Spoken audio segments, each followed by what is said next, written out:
Hello, soldiers, and anyone else who may be watching. Welcome and thank you so much for tuning in to our 2021 Lent devotional series. To start off, I want to thank God for this opportunity as well as everyone else working behind the scenes to make this possible. Just a few words of advice before we dive in. It's never too late to begin watching the videos as part of this series, but if you haven't already, I would highly recommend watching the previous devotionals and writing down any lessons you learn along the way, just so you can reflect upon them as Lent leads up to Easter. And with that, let's get into the verse for today. We will be covering Matthew 5, verse 9, which reads, "Blessed are the peacemakers, for they will be called children of God."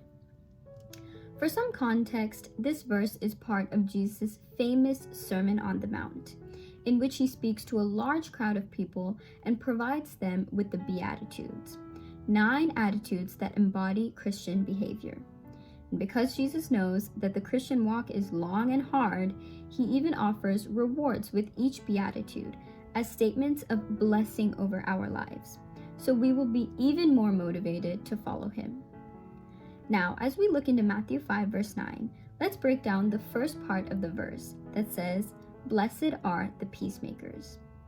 One word that stands out in this section is peace, and the dictionary definition of peace is a state of tranquility or a state of calm. As Christians, we see here that we are called to make peace, not just live in it, but actively bring it about. Because of this direct responsibility, it's important to note that our peace cannot rest in evil. It has to be in accordance with God's will in our lives, and we should help form this peace.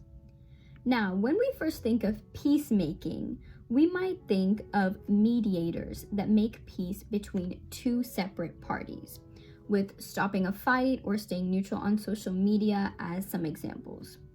We may even be in a conflict with someone else, in which an opportunity to make peace can present itself. And while these examples are valid, there is also another type of peacemaking that is often overlooked: creating peace within yourself. Swimming thoughts, stress, anxiety, and feeling overwhelmed or weighed down are a few signs that we may not be at peace, either physically, mentally, or spiritually. And when we feel this way, it's important that we take steps to alleviate that tension within us. How, you may ask? If we are in the middle of two conflicting sides, we can listen and empathize with both parties to create peace. Forgiveness is also part of the peacemaking process if we are the ones who have been hurt. And internal peace can be cultivated by evaluating ourselves, reading the Word, and seeking God's presence consistently. Now that we've covered the first part of Matthew 5, verse 9, let's move on to the second part, which talks about how peacemakers will be called children of God. God is well aware that the job of a peacemaker is easier said than done. That's why he provides an incentive for us to look forward to. Often, peacemaking will go unnoticed, and we may not be thanked for encouraging peace in society. In fact, we may even be criticized for it. But here God assures us that he will provide a reward that surpasses human gratification, because we will be named as his very children and will be united with him in heaven. If we strive to make peace, we are promised a personal connection to the Most High God as members of his family. We know that the only reason this is possible is through Christ's sacrifice. And if we look closely, as Jesus is preaching about Matthew 5, verse 9, he is technically foreshadowing his own death on the cross.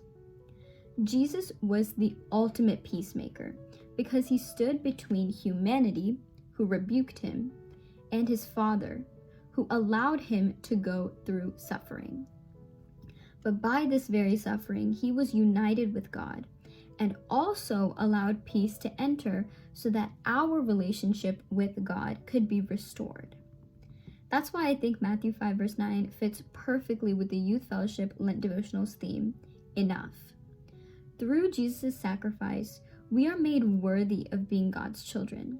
We are qualified by the peace that was brought to us through the cross, And Matthew 5 verse 9 tells us that it's important for us to share this peace with others, to bring more people to Christ and let them know that they are enough as well. So I ask that we would strive to be peacemakers every day by being more understanding of ourselves and of others, especially in this season of our lives. Let your loved ones know that their feelings and struggles are valid, and be there for someone today, so that Matthew 5 verse 9 can become a reality in your life. To close off, I hope you have a blessed Lenten season and a great rest of your day. Feel free to reach out to someone if you want to discuss this devotional further, and thanks for watching.